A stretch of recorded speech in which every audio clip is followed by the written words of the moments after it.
Hello friends, আমার অ্যান্সি family ব্লগসে সবাইকে স্বাগত জানাই। তো দেখো, আমরা মেলায় চলে এসেছি। এই মেলাটা আমাদের প্রত্যেক বছর রুবির আনন্দপুরে হয়। প্রত্যেক বছর এখানে খুব বড় করে রথের মেলা বসে। তো দেখতেই পাচ্ছ পোস্টারগুলো, সব রথযাত্রার এখানে পোস্টারগুলো লাগানো আছে। এটা হচ্ছে গেট, দুটো গেট করা হয়েছিল। আর এই দেখো আমাদের ছোট্ট অ্যান্সিকে, প্রচণ্ড ভিড় হয়েছিল। আর আমরা একটু দেরি করে গেছিলাম। হাজব্যান্ড অফিস থেকে এলো, তারপরেই আমরা বেরিয়েছিলাম। তো টুকটাক জিনিসপত্র কিনেছি, সেই ভিডিওটাও তোমাদের সঙ্গে শেয়ার করব। আর এখানে দেখো গরম গরম জিলিপি ভাজা হচ্ছে, গজা, তারপর হচ্ছে আরও নানান অনেক কিছু খাবার ছিল।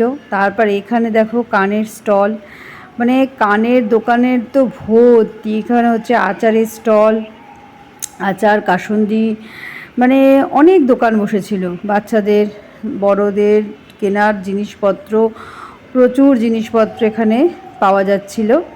তো যতটুকু পেরেছি আমি ভিডিও করার চেষ্টা করলাম। আর এখানে দেখো কাচের চুড়ি, এত ভালো লাগছিল না, ওফ, এই জায়গাটা ভীষণ ভালো লাগছিল। আর এখানে তো বাচ্চাদের সব দোলনা বসেছিল। সোনা এই ফার্স্ট টাইম মেলায় গিয়ে এই জাম্পিং এটাতে উঠেছে। তো ও তো বুঝতেই পারছে না, আসলে ব্যালেন্স পাচ্ছিল না, সেই জন্য বসে বসেই ট্রাই করে যাচ্ছে। আর এই বাচ্চাটা, ছেলে বাচ্চাটা, ও ভীষণ লাফাচ্ছিল। তো ওর লাফাতে এই দুটো বাচ্চার এটা পুরো কভারই হয়ে যাচ্ছিলো, ওদের আর এক্সট্রা করে লাফাতে হচ্ছিল না। তো এইটাই একটু ভালো লাগছিলো, তো এর জন্য একটু ভিডিও করলাম, তোমাদের সঙ্গে শেয়ার করলাম। ফার্স্ট টাইম সোনাই উঠেছে, কিছু বুঝতেই পারছে না, ভেবা জায়গায় খেয়ে গেছে বেচারা। বা কী করবে, দাঁড়াবে না বসবে, কি হচ্ছে এটা, এরকম ব্যাপারটা। আমরা বারবার ওকে বলছি, মাম্মা ওঠো, মাম্মা ওঠো, দাঁড়িয়ে দাঁড়িয়ে লাফাও, বুঝতে পারছে না, ব্যালেন্স পাচ্ছিল না। এক সময় ছিল দোলনা দেখলে না আমি একদম থাকতে পারতাম না, দোলনা দেখলেই আমার দোলনা চড়তে ইচ্ছা করতো। কিন্তু এখন যত যত দিন যাচ্ছে, বয়স বাড়ছে, দোলনার প্রতি আগ্রহটা একটু কমে যাচ্ছে। এই মেলার যে দোলনাগুলো আছে, কারণ এখন না উঠলে পরেই একটু মাথা ঘুরে যাবে, নয় চড়তে পারবো না, একটু ভয় ভীতি কাজ করে, না থাক, দোলনা চড়বো না। তারপরে এইখানে দেখো, এখানে বাচ্চারা বেশ সুন্দর বোটিং করছিল, বেশ ভালো লাগছিল।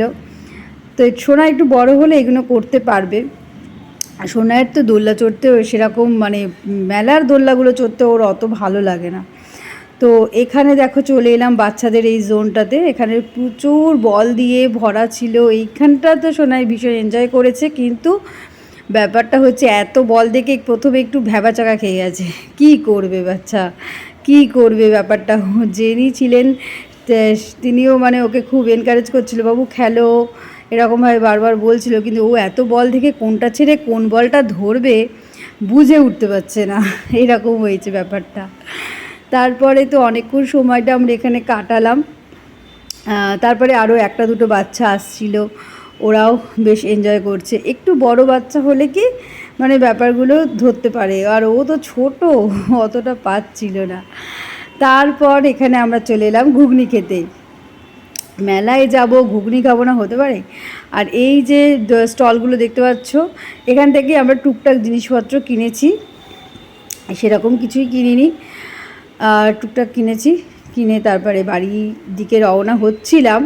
তারপরেই আমাদের একটু প্ল্যানিং হলো গড়িয়াহাট যাব। অনেক দিন আমরা গড়িয়াহাট যাইনি। তো মেলায় বেশিক্ষণ ছিলাম না বলেই তাড়াতাড়ি হয়ে গেছিলো সময়। প্রত্যেকবারই তো মেলায় যাই, আর মেলায় তো একই দোকানপাট, সেই একই রকমই থাকে। তো ওই জন্য আমরা বেশিটা সময় মেলায় কাটাইনি। মেলা ঘোরার পরও আমাদের হাতে কিন্তু অনেকটা সময় হাতে ছিল। তো তাই জন্য হাজব্যান্ড বললো, চলো, তুমি তো অনেক দিন ধরেই বলছো গড়িয়াহাট যাবে, তো চলো গড়িয়াহাটের কী কী কিনবে সেগুলো কিনে নাও। তারপর আমরা গড়িয়াহাট চলে এলাম। গড়িয়াহাটের ভিডিওটা আমি তোমাদের সঙ্গে নেক্সট ভিডিওতে শেয়ার করব। একসঙ্গে ভিডিওটা দিলে অনেকটা বড় হয়ে যাবে।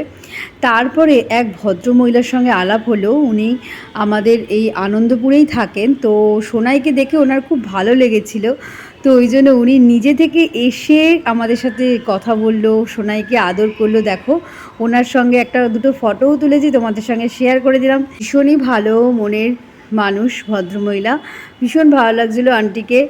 তো আমাদের সোনাইকে দেখে ওনার খুব পছন্দ হয়েছে, বলছে খুব মিষ্টি তোমার মেয়েটা, ভালো করে মানুষ করো, এরকম বলছিল আর আমাদের সঙ্গে কথা বলছিল।